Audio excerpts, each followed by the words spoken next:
Bueno, magandang hapon po sa inyong lahat, mga kapuntos, kapatid, kasama sa ating palatuntunan ang pagsisiwalat sa katotohanan kasama niyong lingkod para Tata Rosal. Sa araw na ito, happy Sunday sa lahat. Sa araw na ito, atin namang sagutin yung isa pang kasinungalingan na turo sa kinakilalang propeta ng mga SDA, wala iba si Ellen Goldwhite sa kanilang sariling aklat. Ito po, ang isa-isahin natin yung mga nakasulat ito na mga aral ni Ellen Goldwhite na halos lahat kasinungalingan. So, isa yun sa ating bigyan ng paglilinaw patungkol sa kanilang paratang, patungkol sa ating pananampalataya bilang mga Katoliko. Isa sa atin munang basahin bago tayo bago tayo mag-opening prayer, The Great Controversy. Walang iba ang original text by Ellen G. White. The Great Controversy, copyright, Remnant Publication Incorporated, Project Restore Incorporated, printed in the United States of America. All rights reserved. Original text by Ellen G. White. Cover design by Eric Fletcher. Text design by Greg Sully. Altamont Graphics. So, ito po ang official na lang aklat. Ito ang lahat ng mga laman nito. Content nito ay halos lahat atake ng Simbahang Katoliko. Sa page 23, ito po ang ating mabasa. Ang heading, An Era and Spiritual Darkness. Kung ating basahin, this doctrine, ating munang basahin pasimula sa medyo mataas na. Ito na lang. Serious errors were thus introduced into the Christian faith. Prominent among this was the belief in man's natural immortality and his consciousness and death. And then, ito po, this doctrine laid the foundation of the Virgin Mary. From this sprang also inerrancy of eternal torment for the finally impenitent. Dito tayo sa page pala yung sinamba natin si Mama Mary bilang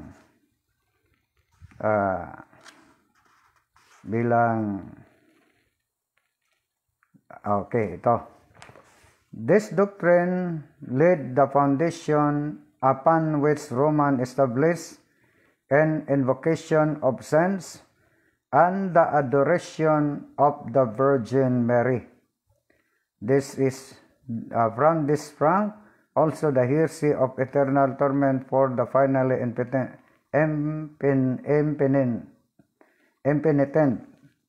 So, malinaw mga kapatid, na sa naturang aklat, sarili ng aklat, na itinuturo nila na si Virgin Maria ating sinamba bilang adorasyon. Ibig sabihin, latria, ibig sabihin, sinamba natin bilang Diyosa o bilang Diyos. Yun ang isa sa mga paratang ng ating mga kapatid. Lalo na yung kinikilala nilang propeta na walang iba, si Ellen Goldwhite. Kung ating mga kapatid na mga kapasipdi dito, kung sa Bisaya, Panila, Cebuano, Elena Bulawang Puti. So, walang batayan, walang quotation. So, ibig sabihin, sarili niyang aral ang nakasulat dito, halos lahat po ay mga allegation o paratang. Then, tataka po tayo mga kapatid ng yung mga SDA, palagi nila pinagmalaki na sila po ay palaging sumusunod sa 10 utos o 10 commandments.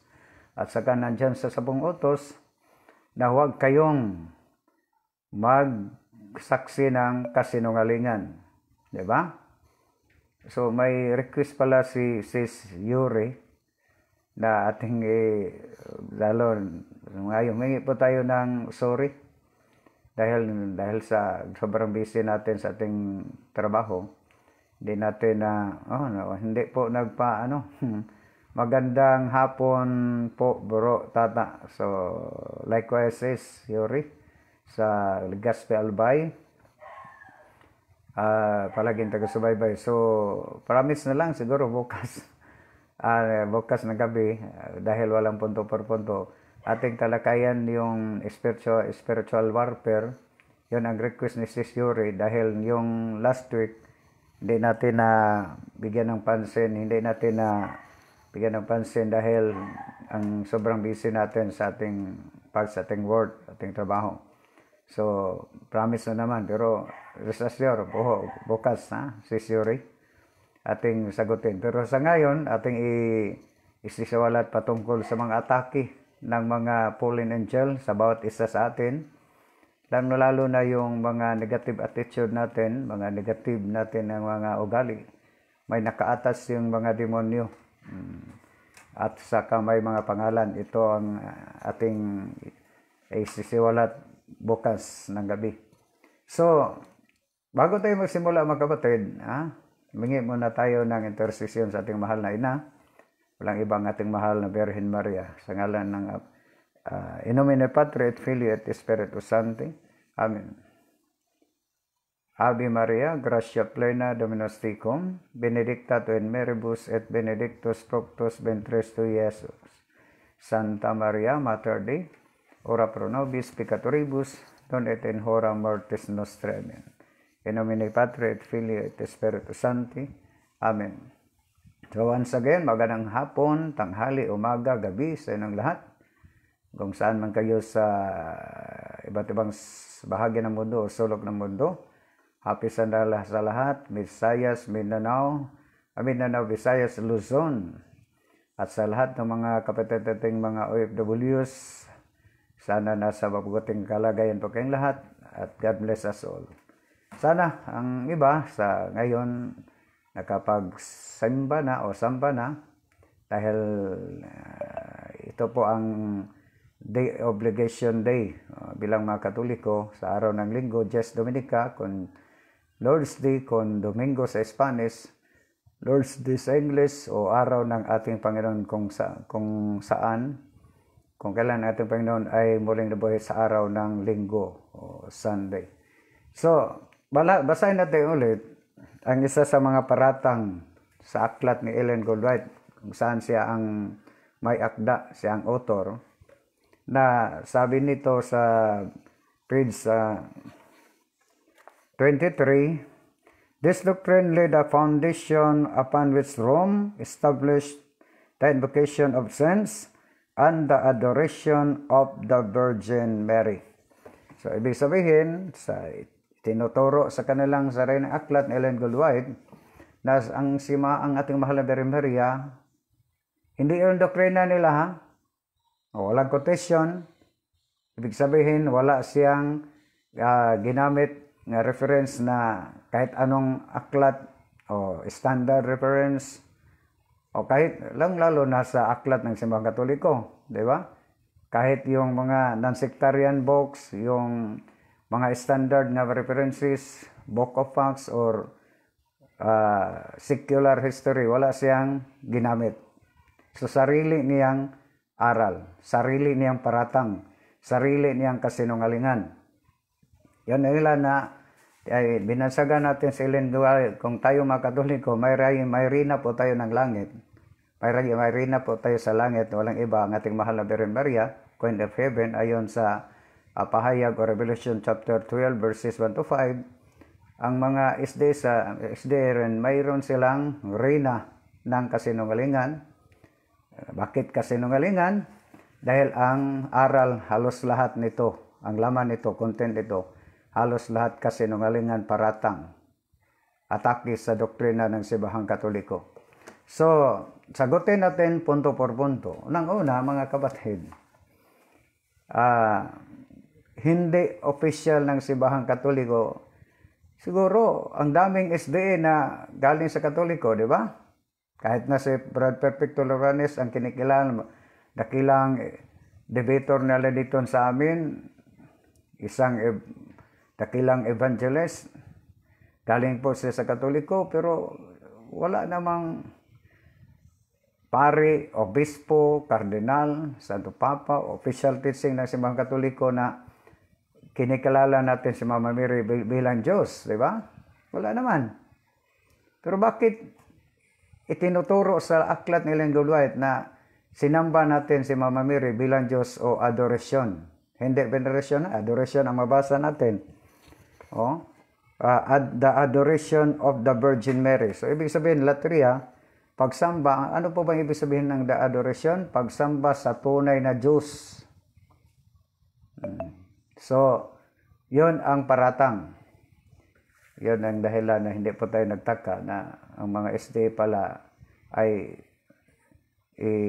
tatapon sa imperno dahil sa kabakakan o kasinungalingan. Kung tingnan natin official teaching ng Simbahang Katoliko about Mary, bago natin hindi po tayo hindi natin kinikilala si Mama Mary bilang Diyosa, bilang Diyos.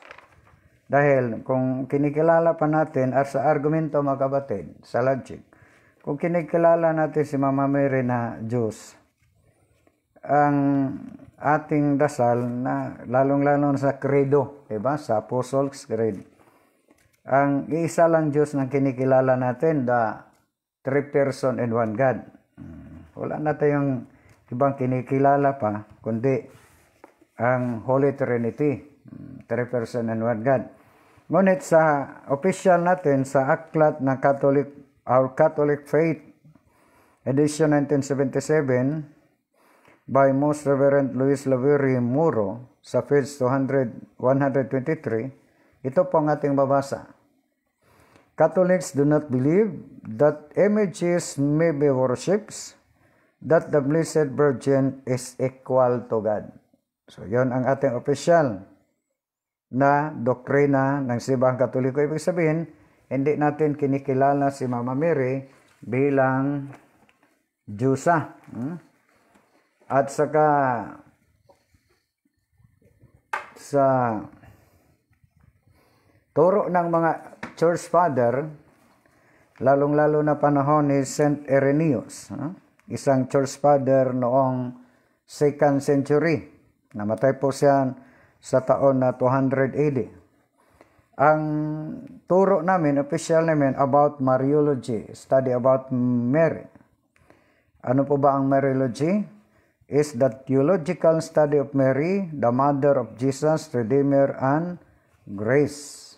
Yon ang ating official teaching. Mary as mediatrix. Hindi natin tinuturing nga mediator. Ano po ba ang ibig sabihin? Ginify niya, Jesus Christ is the only mediator between God and man. Saan po ba natin yan mabasa? Sa 1 Timothy chapter 2, verse 5. Na may isa lang ang, kung ating basahin, na isa lang ang tagapamagitan sa Diyos at sa tao. Walang iba ang ating Panginoon sa Kristo. Yun ang favorite na talata o sitas ng mga iglesia ni Kristo dahil walang iba kundi si Kristo ang tao. So para sa kanila, hindi na Diyos kay tao. Di ba?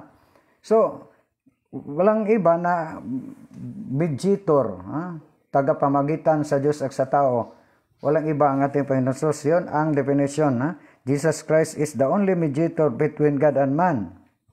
But this does not exclude a secondary mediating role of Mary, preparatory supperative.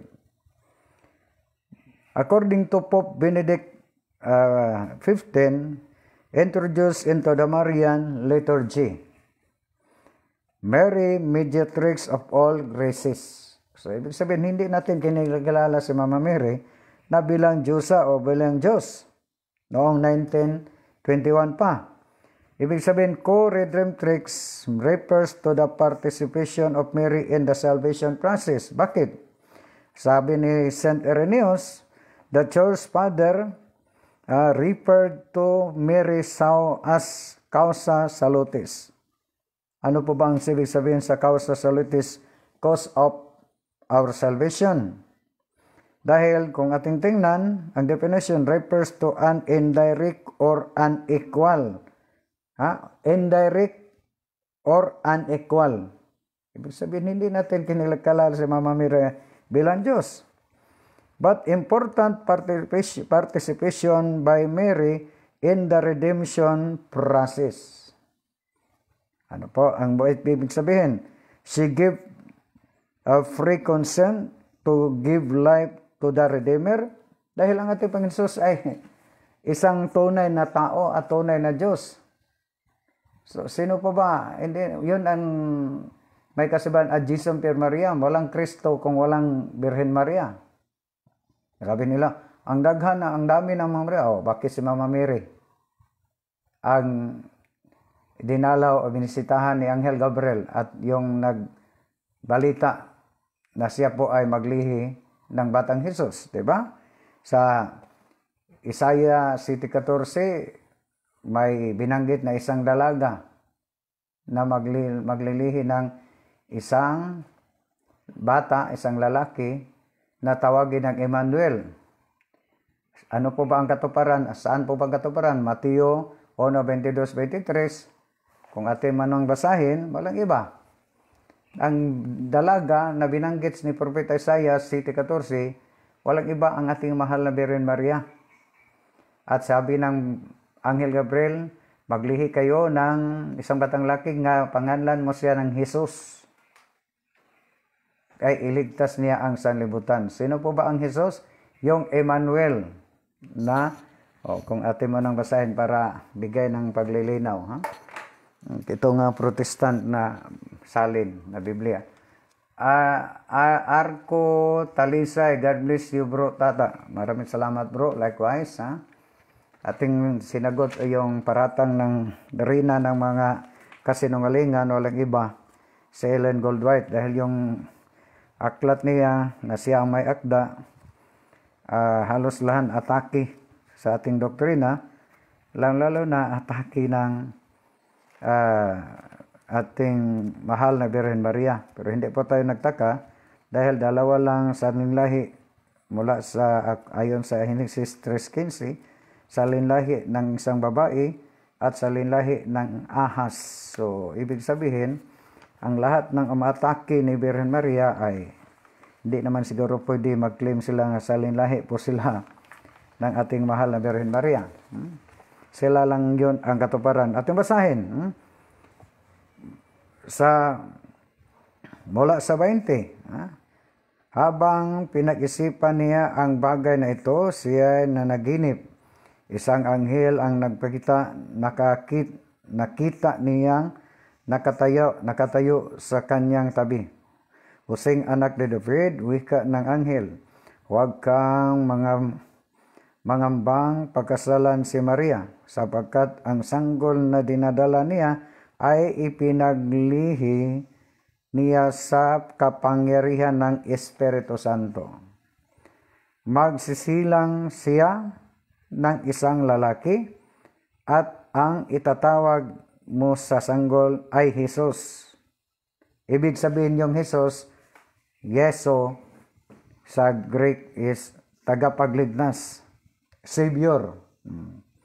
Sapagkat ililigtas niya ang kanyang bayan mula sa kanilang mga kasalanan. Ito ang magiging katuparan ng sinabi ng Diyos sa pamamagitan ng kanyang mga propeta. Makinig kayo, ang dalagay maglilihi at magsisilang ng isang lalaki, at ang itatawag na sasanggol ay Emmanuel, na ang ibig sabihin ay sumasa inyo ang Diyos. Sino po bang dalaga? Walang iba, si Birhen Maria. Yon ang katuparan ng Diyos na bawat salita ng Diyos. So, malinaw mga kapatid, na hindi natin itinuturo si Mama Mary bilang Diyosa. Itinuturo lang natin na bilang ina ng Diyos. Ngunit kung patuloy nating basahin ang official teaching ng simbahan, refers Co-redemptrix refers to an indirect or unequal but important participation of Mary in the redemption process. She gave free consent to give life to the Redeemer, to share His life. Sino po ba ang nag-share sa buhay ng ating Pinos? Walang iba, ang ating mahal na Birhen Maya.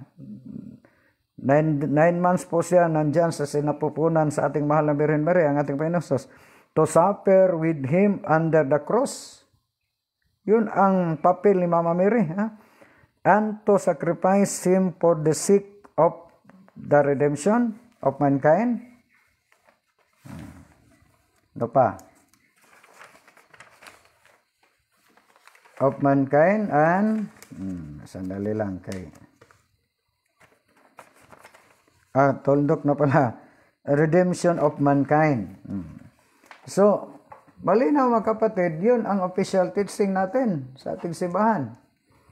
Wala tayong, samantalang sa ating katekism, kung ating basahin mga kapatid, Catechism of the Catholic Church, sa second edition, sa part 1, the profession of faith, section 2, the profession of the Christian faith, chapter 3, I believe in the Holy Spirit. So, article 9, ito po, I believe in the I believe in the Holy Catholic Church. Paragraph 6, Mary, Mother of Christ, Mother of the Church. Sa Catechism number 963, since the Virgin Mary's role in the mystery of Christ and the Spirit has been treated, it is fighting now to consider her place in the mystery of the Church. The Virgin Mary is acknowledged as and honored as being truly the Mother of God and of the Redeemer. She is clearly the mother of the members of Christ, since he has by her charity joined in bringing about the birth of believers in the church who are members of its head. Mary, Mother of Christ, Mother of the Church. Natura pa rin na sa Catechism 964, kung ating basahin. Mary's motherhood with regard to the Church, wholly united with her Son. Mary's role in the Church is inseparable from her union with Christ and flows directly from it.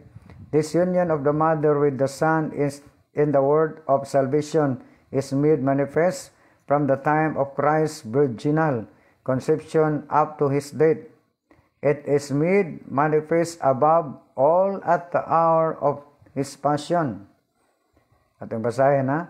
Thus the Blessed Virgin Mary advanced in her pilgrimage of faith and faithfully preserved in her union with her Son unto the cross. There she stood in keeping with the divine plan, enduring with her only begotten Son in the intensity of his suffering, joining herself with his sacrifice in her mother's heart, and lovingly consenting to the emulation of this victim, born of her, to be given by the same Christ Jesus dying on the cross as a mother of his disciple to his disciple, with 3 words, woman, behold your son, according to John chapter 21 verses 15 to 17. So, yun mga kapatid, ang official teaching natin sa Simbahang Katoliko. Maliban dyan, kung tingnan natin sa ating devotion Mama Mary, wala tayong mabasa na kinikilala natin si Mama Mary bilang Diyosa. Kung ating basahin ang devotion to the Blessed Virgin, all generations will call me blessed. Saan po ba yun mabasa natin? sa Luke chapter 1 verse 48.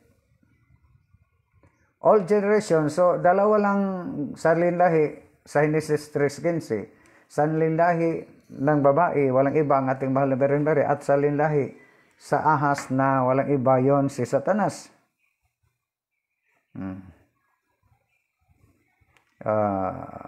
Okay, may magpa-announce natin bukas, ha? Ating programa. Ating basahin na lang mamaya. Sa 971, di ba, kung ating basahin natin, the church devotion to the Blessed Virgin is intrinsic to Christian worship. O, hindi natin kinikilala bilang Diyos, ha? The church rightly honors the Blessed Virgin with a special devotion. From the most ancient times, the Blessed Virgin has been honored with the little of Mother of God, to whose protection are faithfully fly in all their dangers and needs. This very special devotion differs essentially from the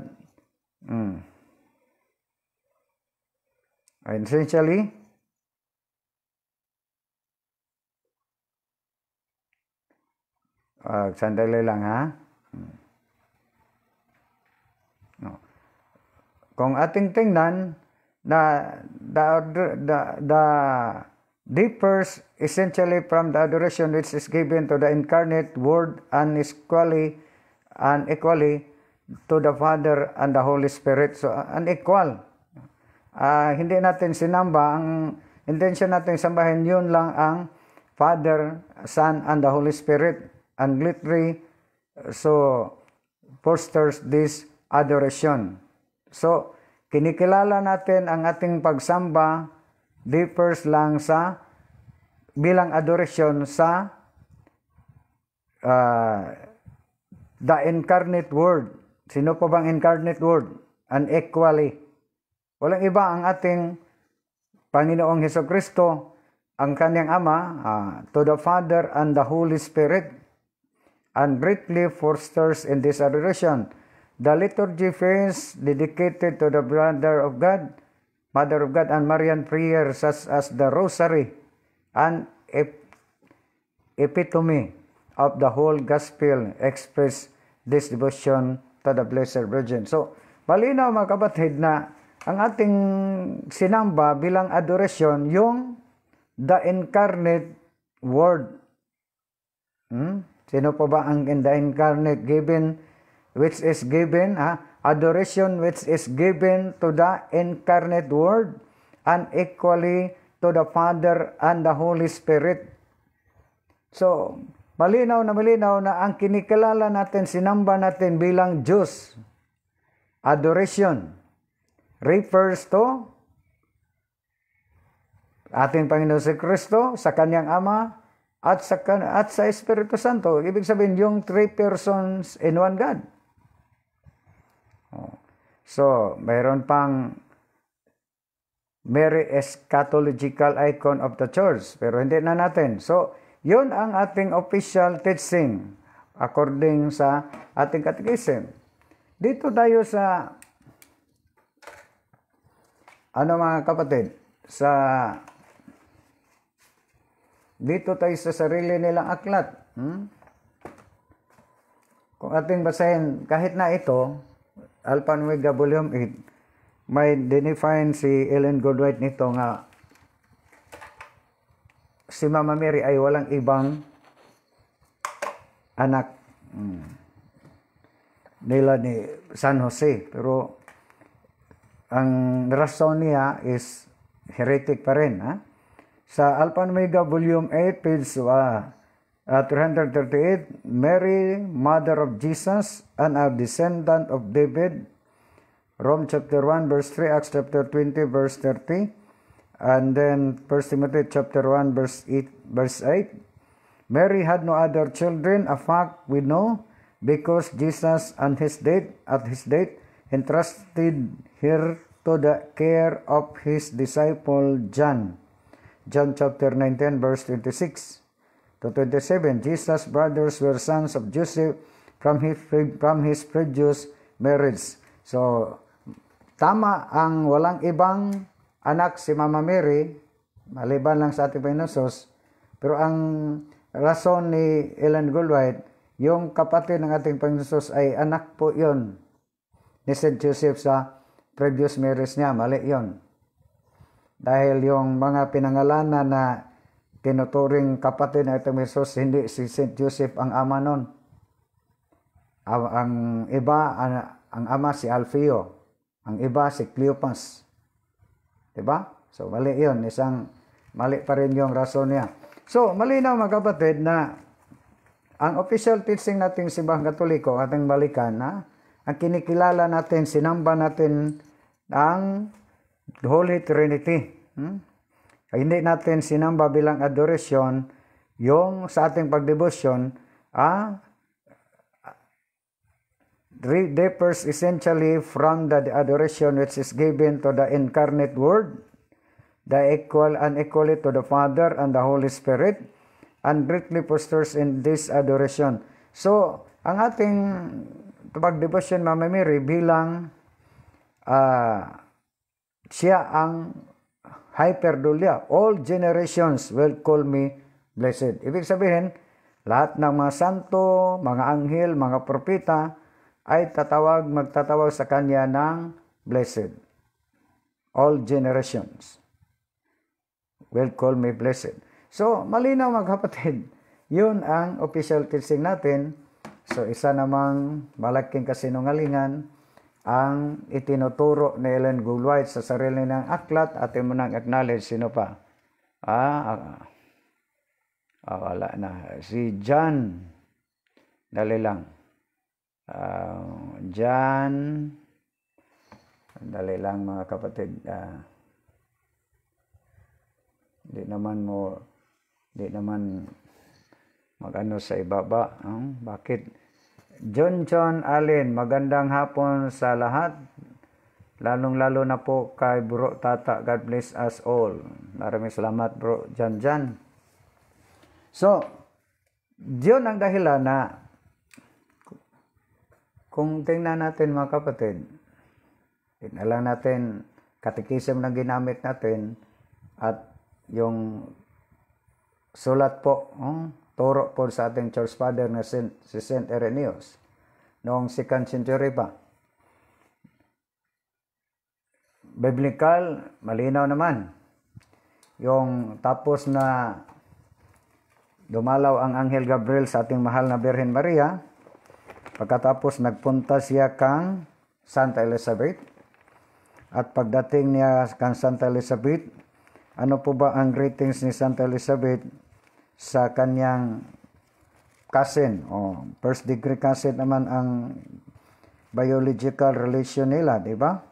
Dahil yung si Santa Ana at si Eliho, yung ina ni Santa Maria at si Eliho ay magkapatid. So, yun ang dahilan na first degree cousin po sila ni Santa Elizabeth o ni Birhen Maria. Ngunit pag dalaw ni Birhen Maria sa kanyang pinsan, si Eliho, si Eliho, kapatid po ni Santa Ana. Yun ang dahilan na mayroon silang anak na si Santa Elizabeth. At si Santa Elizabeth ay napangasawa ni Zacarias, isang dakilang saserdote ng mga Hudyo. So, yun ang dahilan na magpinsan na po sila, first degree cousin sila, ayon po sa ating tradisyon. Pero, panahon na dumalaw ang ating mahal na Birhen Maria, tapos na binalitaan siya ni Anghel Gabriel, na maglihis siya sa Batang Hesus. Ano po ba ang greetings ng Santa Elizabeth? Bago natin gamitan ang papang aklat ng mga HDA. Yun ang dahilan pala nga itatapon sila sa impyerno dahil po ay ang lahat ng SDA bunga po sila sa kasinungalingan sa kanilang kinikilalang propeta na si Ellen Goldwhite. Sinunod nila ano po ba ang aral ni Ellen Goldwhite. And then ang lahat ng aral ni Ellen Goldwhite ay halos lahat kasinungalingan. So bunga po sila sa kanila kinikilala nilang propeta na isang reyna sa kasinungalingan. Kung ating basahin ang Luke chapter 1 verse 41, magmula tayo sa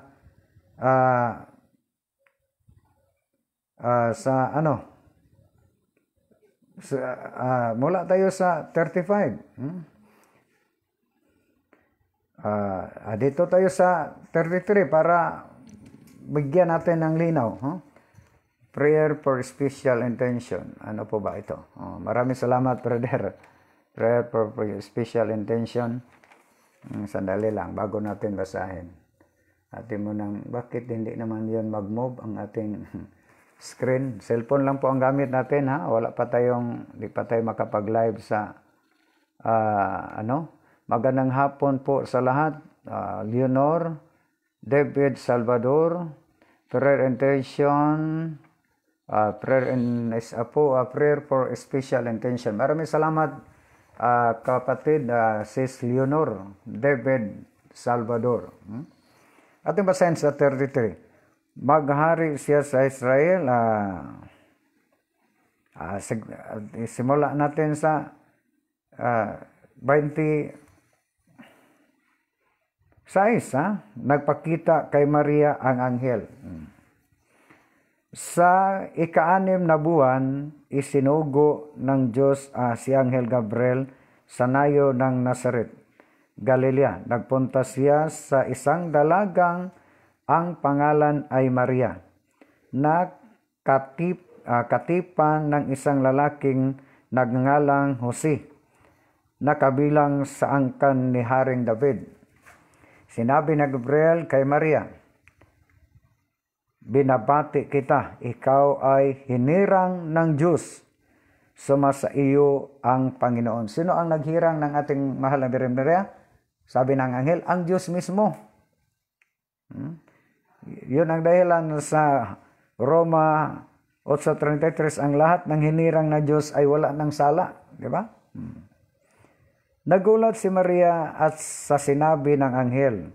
Inisip niyang mabuti kung ano kaya ang ibig sabihin noon. Sinabi sa kanya ng anghel, huwag kang matakot, Maria, sapagkat kinalulugdan ka ng Diyos. Sino ang hinirang ni Birhen Maria? Ang Diyos. Sino ang unang nalulugod kang Birhen Maria? Ang Diyos mismo. Sa amin sa Bisaya, gikahimot-an ka sa Diyos. Kaya nalulugdan ka ng Diyos. Maglihi ka at magsisilang ng isang sanggol na lalaki. Kung ang Diyos ay siya po ang humirang ni Birhen Maria, kung ang Diyos ang unang nalulugod kang Maria o nahimuot kang Birhen Maria, sino kaya tayong mga ordinaryong tao na atakihin natin si Birhen Maria? Ibig sabihin na si Birhen Maria na hinirang ng Diyos at kinalulugdan ng Diyos, ang Diyos mismo ang naghirang ni Birhen Maria, hinirang ni Birhen Maria, ang Diyos mismo ang unang nalulugod kang sang Birhen Maria. So ibig sabihin, yung lahat ng umatake ni Birhen Maria ay hindi yon sa Diyos. Hindi yon, di ba? Lahi yon ni Satanas. Maglilihi sa iyong ahas, di ba? Maglilihi ka at magsisilang ng isang sanggol na lalaki at Jesus ang itatawag mo sa kanya. Malinaw, ha? 31. Siya ay magiging dakila at tatawaging anak ng kataas-taasang Diyos at ibibigay sa kanya ng Panginoong Diyos ang trono ng kanyang ninunong si David. Maghari siya sa Israel magpakailanman, magiging walang katapusan ang kanyang kaharian. Tinanong ni Maria ang anghel, ngunit paano akong magkakaanak? Dalaga pa ako. Kung ang hula ni Isaias 9:6, isang dalaga na magsilang ng isang batang lalaki, na maghari sa whole universo, buong universo. Walang binanggit kung sino, pero sa Isaiah 7:14, dalaga pa rin, hindi binanggit kung sino, pero sa Luke chapter 1, yung binasa na natin, walang iba, yung dalaga, si Virgen Maria ang binisitahan, dinalaw ng Anghel Gabriel. Dalaga po ako, di ba? So, Simba Mary ang katuparan sa hula ni Isaias. Pero ang sagot na, ang kamag-anak mong si Elizabeth, sagot ng anghel ha, ang kamag-anak mong si Elizabeth ay naglihi rin sa kanyang katandaan. Dati tinatawag siyang baog, hindi magkaanak. Subalit 6 na buwan na siyang magdadalang tao ngayon. So kung ang sanggol nandyan sa sinapupunan ng kanyang ina, tinatawag na nagdadalang tao. Hindi natin mabasa diyon na nagdadalang bata. Ibig sabihin, yung bata, tao. Kung isibit natin yung utos ng ating Panginoon sa patungkol sa bautismo, lahat ng tao ay binyagan. Malinaw na yung nagdadalang tao, kahit ang sanggol nandyan sa ilalim ng sinapupunan ng kanyang ina, ay tao. Di ba? Ang kamag-anak tawagin, okay. Baog, hindi na magkaanak, subalit 6 na buwan siyang nagdadalang tao ngayon. Sapagkat walang imposible sa Diyos. Sumagot si Maria, ako'y alipin ng Panginoon, mangyari nawa sa akin ang ayon sa sinabi mo. Pagkasabi niya rito, umalis ang anghel. Nang panahong ding iyon, dali-daling nagpunta si Maria sa isang nayon sa kabundukan ng Judea. Nang dumating siya sa bahay ni Zacarias, binati niya si Elizabeth. Nang marinig ni Elizabeth ang pagbati ni Maria, lumundag ang sanggol na sa kanyang tiyan. Imagine, pati ang isang sanggol na sinapupunan ni Santa Elizabeth na si John the Baptist ay lumundag sa greetings ni Virgen Maria. Ngunit yung mga SDA, palagi lang mag-atake sa ating mahal Virgen Maria. Di ba? Ito. Kanila nilang, sarili nilang aklat, the Great Controversy. At napuspos ng Espiritu Santo si Elizabeth. Nagsalita siya sa malakas na tinig. Take note na si Santa Elizabeth ay napuspos ng Espiritu Santo. Pero ano po ba ang greetings ni Santa Elizabeth sa panahon na siya po ay napuspos ng Espiritu Santo? Higit kang pinagpala sa lahat ng babae, at pinagpala rin ang inyong magiging anak. Isang malaking karangalan ko ito, na ako'y dalawin ng ina ng aking Panginoon. Ang isang santo na napuspos sa Espiritu Santo ay nagpupuri ni Santa Maria. At nagsabi, pinagpala ka sa lahat ng mga babae. Kinikilala ba ito ng ibang sekta? Hindi. Sinunod ba ito ng mga ibang sekta? Hindi. Lalong-lalo na sa 44. Nang marinig ko ang iyong pagbati sa akin, lumundag ang tuwa ng sanggol. So, natuwa pa ang sanggol. Nang dyan sa sinapupunan ni Santa Elizabeth na walang iba ang ating si St. John the Baptist. Ngunit yung ibang sekta, born again, SDA, halos lahat ay hindi natuwa. Ang isang taong napuspos ng Espiritu Santo, o sa Bisaya pa, midaig kang Virgen Maria. Ang Diyos mismo, nagpili ni Virgen Maria. Ang Diyos mismo, ang unang nahimuot ni Virgen Maria. Isang taong napuno sa Espiritu Santo, isang banal na tao na walang iba ang ating si Santa Elizabeth, midaig kang Virgen Maria. Diba? Ano pa ba ang sabi ni Santa Elizabeth? isang malaking karangalan ko ito. Kung ang pananaw lang ni Elizabeth, isa lang ordinaryo si Virgen Maria na isang pinsan niya, birthday declaration niya, bakit nagsabi pa sa isang malaking karangalan ko ito na ako'y dalawin ng ina ng aking Panginoon? Ang ibang sekta, lalo na yung isang branch ng Born Again, dito sa Osamis, natatag, yung Happy Church, ang kanilang pastor naman siya ngayon, pero noon ay isa pang evangelist, sabi niya, yung Panginoon dyan, brother, katulan lang yun, hindi yun reperado ng Panginoon Diyos, reperado lang sa, diba, tawagin kitang Panginoong Tata Rosal. Ngunit kung tingnan natin sa grammar, ang mabasa dito is, hindi small letter na Panginoon, sa English, Lord, capital letter. Pag sa ordinaryong tao lang, hindi yon pwedeng gamitin ng capital letter. Small letter yun. So, sa grammar lang, bagsak na sila. Pero kung ating sasakin ang palusot nila, parang joker. Ibig sabihin, ang sabi ni Santa Elizabeth, isang malaking karangalan ko ito, na ako'y dalawin ng ina ng aking Panginoon. Ibig sabihin, hindi yon referado sa Panginoon Diyos, kung Lord God. At ating basahin nga rin ang mga biblical scholar. Ating sasakyan ang kanilang palusot, argumento, ilang pag-unawa. Kung balikan natin, kung hindi yon tumutukoy sa Panginoon Diyos, kaya tinutukoy lang doon sa isang ordinaryong tao. Isang malaking karangalan ko ito na ako'y dalawin ng ina ng aking mister. Dahil hindi yun referado sa Lord God. Na resulta ng joker. Sino po ba ang mister, ina ng mister ni Santa Elizabeth? Diba? Mahulog nga si Virgen Maria, ina ng mister ni Santa Elizabeth. Sino ang mister ni Santa Elizabeth? Si Zacarias. Magresulta na biyana ni Maria, Virgen Maria, biyana ni Santa Elizabeth, si Maria, Virgen Maria. Sa amin, ugangan, mother-in-law.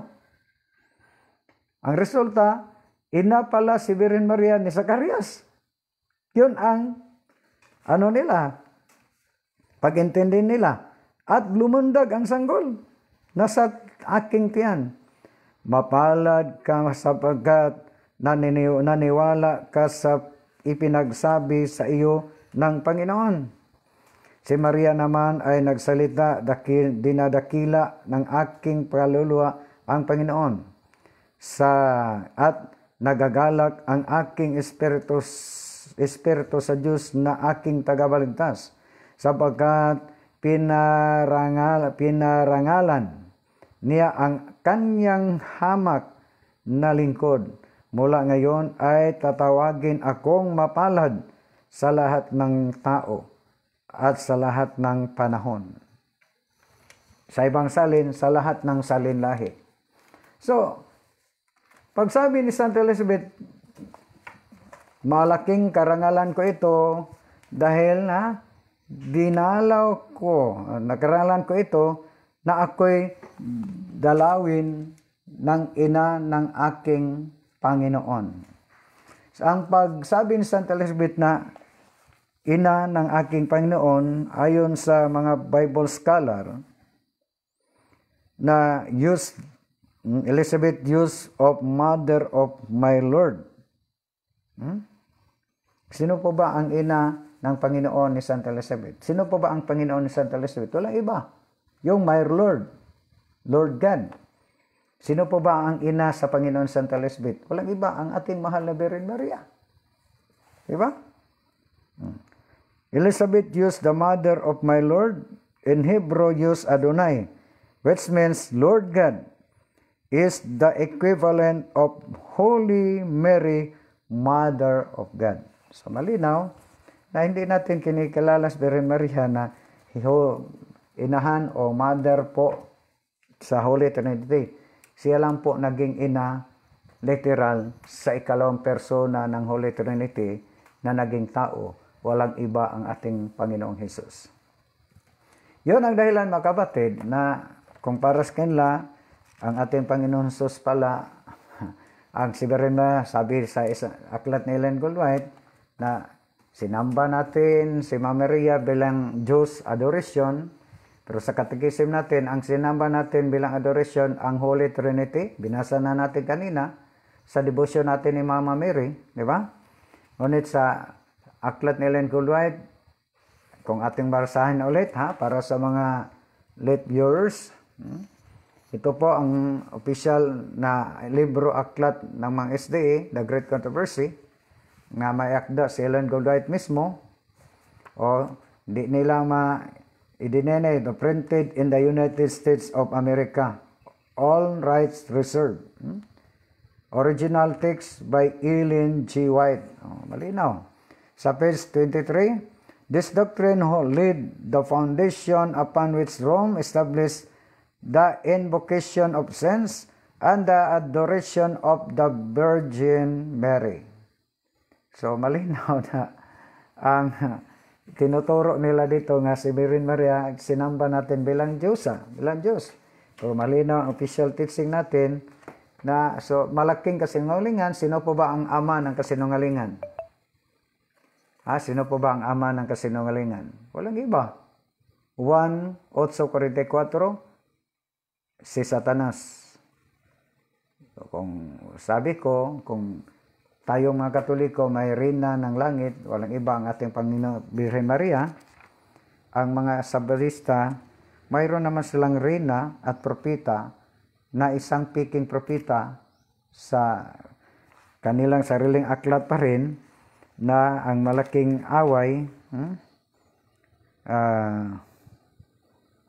na matod pa si Maria si Ellen Goldwhite ay isang piking propita. Yon ang dahilan na sila pala ay itatapon sa impyerno. Kung ating basahin ang sarili ng aklat, bakit itatapon sila sa impyerno? Dahil sila po ay produkto sa kasinungalingan sa aral ni Ellen Goldwhite. Ating basahin ang mga hitabo sa katapusang panahon. Bisaya, ating basahin. Sa page 41. Sa mga nanagpahambog sa ilang kahayag apan sa gihapon napakyas sa pagkinabuhi nini si Kristo nagaingon. Apan magaingon ako kaninyo, maayo pa ang Sidon at Tiro kay kaninyo sa adlaw sa paghukom. Og ikaw Kapernaum, mga Adventista nga adunay dakong kahayag, nga gibayaw ngadto sa langit sa puntos sa kahigayunan, pagayod yuron ngadto sa impyerno. Ano kaya yung mangyari sa isang Sabadista na walang kahayag o maliit na kahayag? Yung malaking kahayag, may malaking kahayag, itatapon sa impyerno. Ano kaya ang yung maliit lang kahayag o walang kahayag? Maliban dyan, sa kanila pa ring aklat sa page 39, ang organisasyon kinahanglanon kanunay. Gawas kon ang iglesia nabughat nabughat pala yung iglesia nila nga makahimo sila sa pagdumala sa pagpatuman sa kahusay, wala sila'y malawaman sa umaabot. Basahin lang natin yung o daw saon sa kaha makalipay si Satanas kon siya magmalampuson sa iyang mga pagpaningkamot. So, si Satanas ay nalipay sa kanila. Sabi na, nalipay sa Satanas. Ngunit kung basahin natin sa naturang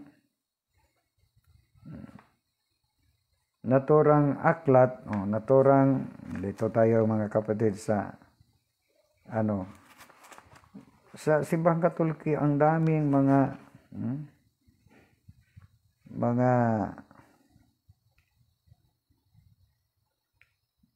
mabuting tao. Saan ba yun na page mga kapatid?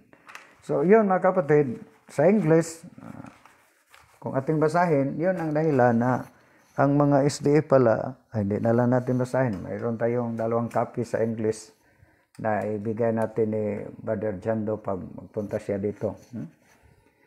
At yung Great Controversy, 2 naman sa atin ito.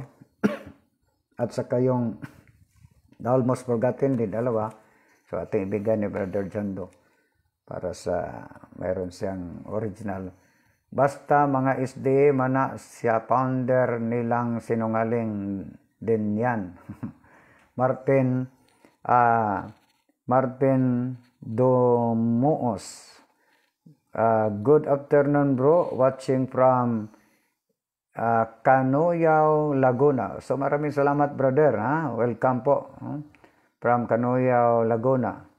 So maraming salamat. So sinagot lang natin punto por punto. Isa pa, isang kasinungalingan sa turo ni Ellen Goldwhite sa naturang aklat. Ang dami pang mga turo nito mga kapatid na dapat nating sagutin. Mga halos lahat, mga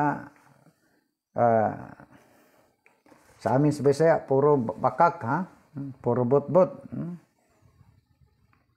Ito pa, isa pa sa mga lalong-lalo na sa atake nila sa ating mahal ng Santo Papa. So, ang dami pa. Pati na itong purgatory. Ating basahin sa page 23 pa rin. Then the way was prepared for the introduction of still another invention of paganism. Ano po ba ang isa pang allegation na dapat natin sagutin? Ano po ba ang iba pang invention sa mga pagano? Which Rome named purgatory. Ibig sabihin nila sa aral ni Ellen Goldwhite na ang doktrina ng purgatorio ay doktrina invento lang ng mga pagano.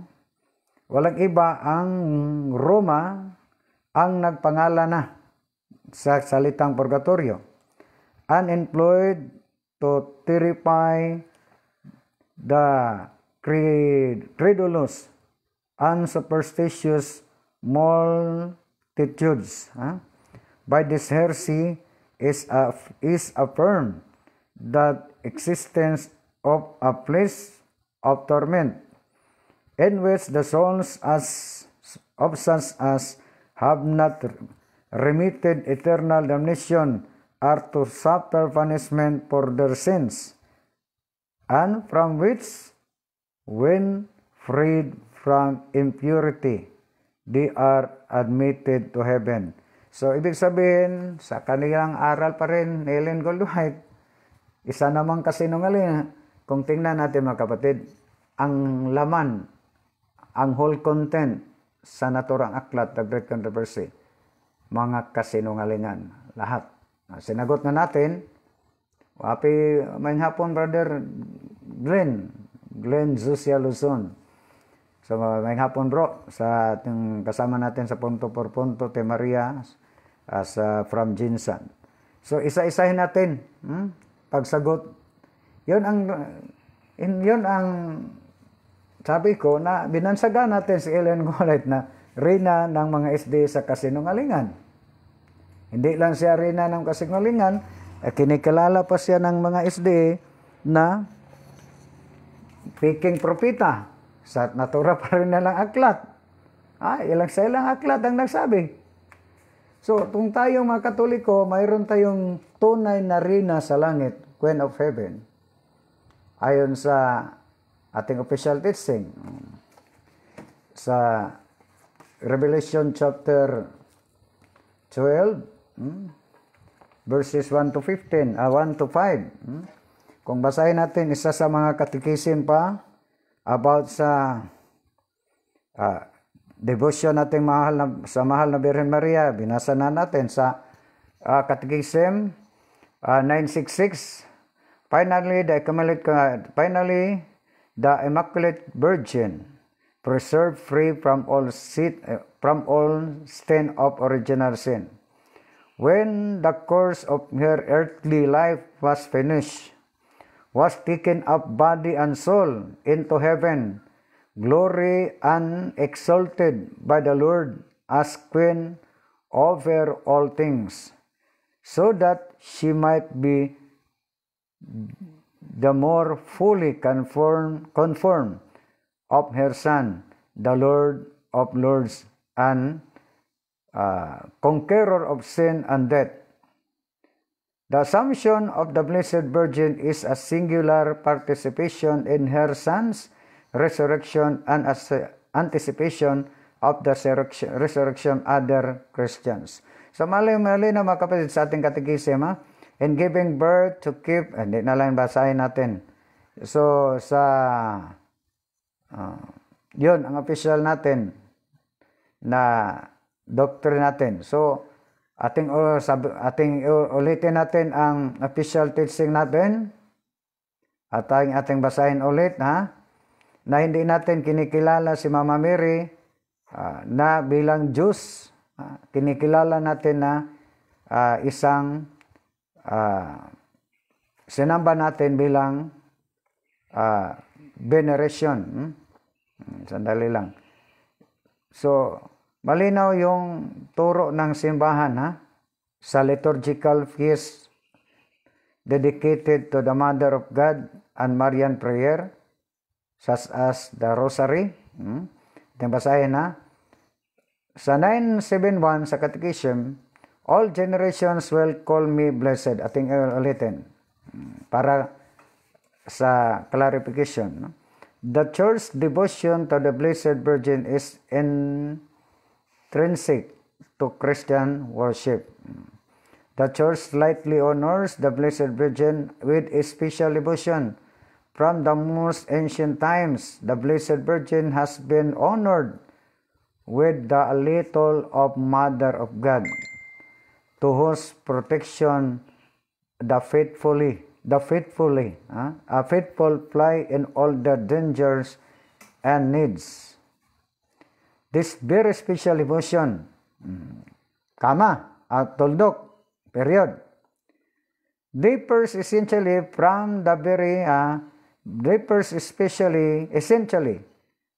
the adoration which is given to the incarnate Word and equally to the Father and the Holy Spirit, and greatly fosters this adoration. So, official teaching natin sa ating pagdebosyon, Mama Mary, hindi natin kinilala siya na bilang Diyos. Ang kinikilala natin at sinamba natin in terms of adoration, ang the Word, adoration which is given to the incarnate Word. Sino po ba ang incarnate Word? Ikalawang persona ng Holy Trinity, ating Panginoong Hesus. And equally to the Father and the Holy Spirit. Yun ang ating sinamba bilang Diyos. Adoration, latria. So, ibig sabihin, sa Bisaya pa, dakong bakak, dakong tumo-tumo, dakong pasangil. O niya, ang mga SDR ba, parang kung sila ang mangaral, ipinagmalaki nila na sila po ang sumusunod sa 10 utos. Ngunit dyan sa 10 utos, huwag kayong magsaksi ng kasinungalingan. O ayaw mo pagsaksig bakak, pero ang libro ni Ellen G. White, ang sulod na puro bakak. Diba? So, ibig sabihin, si Ellen G. White, reyna ng mga SDA sa mga bakakon. At isang piking propeta. Sarili nilang aklat. Isisiwalat lang natin. So, sino po ba ang ama ng mga kasinungalingan? Walang iba ang si Satanas. Ayon sa Juan 4:44, ayon sa Juan 8:44. So, yun mga kapatid ang ating bigay. Bukas na naman, pero nag-promise po tayo ni Sis Yuri na ating isisiwalat bukas patungkol sa spiritual warfare, yung mga special na mga atake bawat isa sa atin ni Satanas, na may mga pangalan yung mga fallen angel na mga atake bawat sa atin. Kung tayo manampatayang mga Katoliko, itinuturo sa atin na meron tayong sa Tagalog ba? Kambal. Twin na guardian angel. Hindi pa tayo sinilang sa lupang ito ay meron na tayong twin na guardian angel. Hanggang sa tayo ay sinilang, hanggang tayo ay nasa kabilang buhay. Sa Bisaya pa, mupanaw na hanggang tayo ay mamatay. Nandyan ang guardian angel. Ngunit, nag-assign po sa Creator. Ngunit, si Lucifer, yung demonyo, yung Satanas, hindi lang isa ang ina-assign niya para po linlangin ang mga katauhan. More than 10 ang ina-assign ng Lucifer sa pag-atake natin sa bawat isa natin. So, isa yon sa ating isisiwalat bukas. Yan ang request ni Sis Yuri sa Legazpi Albay. Dahil na-promise ko sa kanya last week, yung Sunday ng gabi, then sabi ko bukas, araw ng Lunes, walang punto por punto, at italakay, pero hindi natin dahil sa sobrang busy po tayo sa ating trabaho. So, promise na naman na bukas, rest assured na isa sa ating talakayin. At pang sagutin, ang dami pang nating dapat sagutin sa naturang aklat. Isa-isahin natin to. Sinagot na natin yung ang Pope, Bishop of Rome ay representante ni Satanas. Tapos natin sinagot, di ba? Yung isa pa, nasabi sa naturang aklat na ang Diyos mismo, ating basahin ulit tapos na rin natin sinagot. At ito ngayon, yung walang quotation ito, ibig sabihin, sariling turo ni Ellen Goldwhite na nagparatang siya sa atin na sinamba natin bilang Diyos si Virgen Maria. Sinagot na natin. So atin naman sagutin sa susunod yung allegation na naman na ang doktrina ng purgatorio ay invento pala ng mga pagano. At ang nagbigay ng pangalan na tawagin purgatorio ang paganong Roma. Atin yung sagutin. Ang isa pa sa page 19, ito ang tapos na nating sinagot. Ang ano po ba ang babasa nito? God has never given a hint in His word that He has appointed any man to be the head of the church. The doctrine of papal supremacy is directly opposed to the teachings of the scriptures. The Pope can have no power over Christ's church except by usurpation. So, ibig sabihin, kahit isang salita ng Diyos, wala siyang ina-appoint o hinirang kahit sinong tao na maging ninuno sa kanyang simbahan dito sa lupa. At ang doktrina ng papal supremacy ay directly opposed, sumasalungat sa turo ng Holy Scripture, sa turo ng banal na kasulatan. Directly opposed to the teachings of the Scriptures. At ang kapangyarihan ng Papa ay inagawan lang ng sa Papa ang kapangyarihan ng ating Panginoon Jesucristo. Yun ang turo niya dito. Tapos na natin sinagot ito. Diba? So, isa naman ng ating sagutin, yung ang doktrina ng purgatorio ay invento lang ng mga pagano. Sa sunod ating sagutin mga kapatid. Dahil ang laman sa naturang aklat, halos lahat kasinungalingan. At saka nandyan sa 10 utos, huwag kayong magsasaksi ng kasinungalingan. Ngunit ang founder ng SDA, na kinikilala ng propeta, narina pala ng kasinungalingan.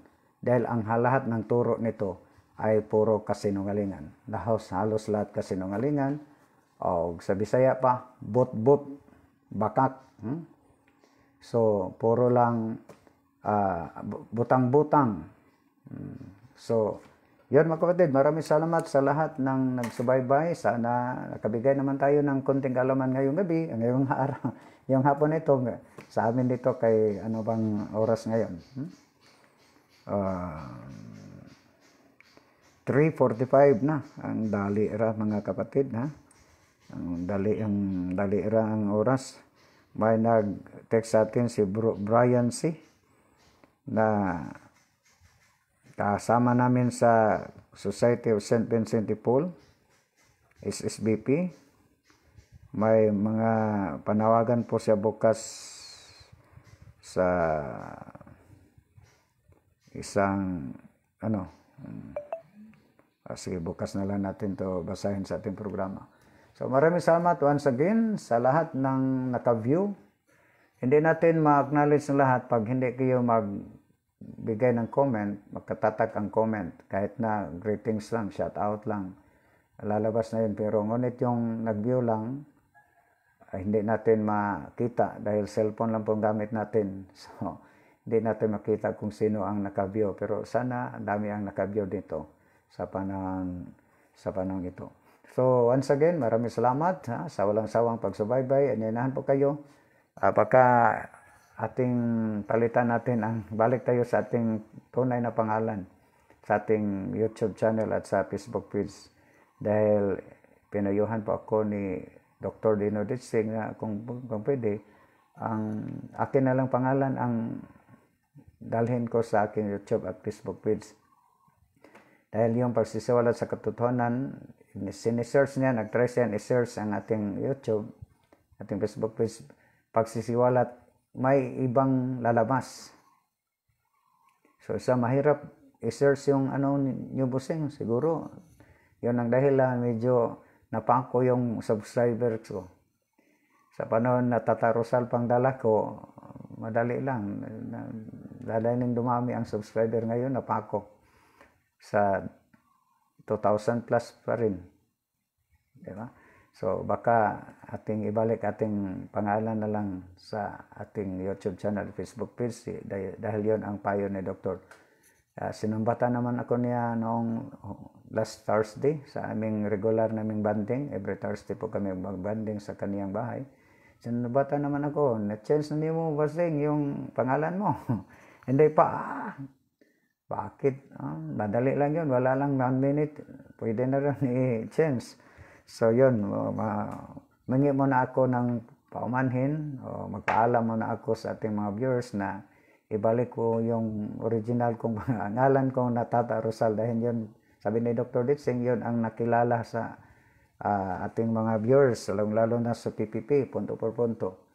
So, ibalik ko na lang. So, hindi na lang tayo magdala ng pangalan, title na pagsisiwalat ng katotohanan kahit na ang ating programa ay ito po ang ating pagsisiwalat sa katotohanan, pagsagot natin sa maling aral, maling akala, lalo-lalo na sa ating mga kapatid na mga SDA na palaging turo ni Ellen Goldwhite, halos lahat, lalo na yung national sandilo nila na aklat pa rin, atake pa rin ng simbahang Katoliko, di ba? So, yun lang. Maraming salamat at magandang hapon sa lahat. Happy Sunday. Sana, once again, nasa mabuting kalagayan po kayong lahat. God bless us all. Bye-bye.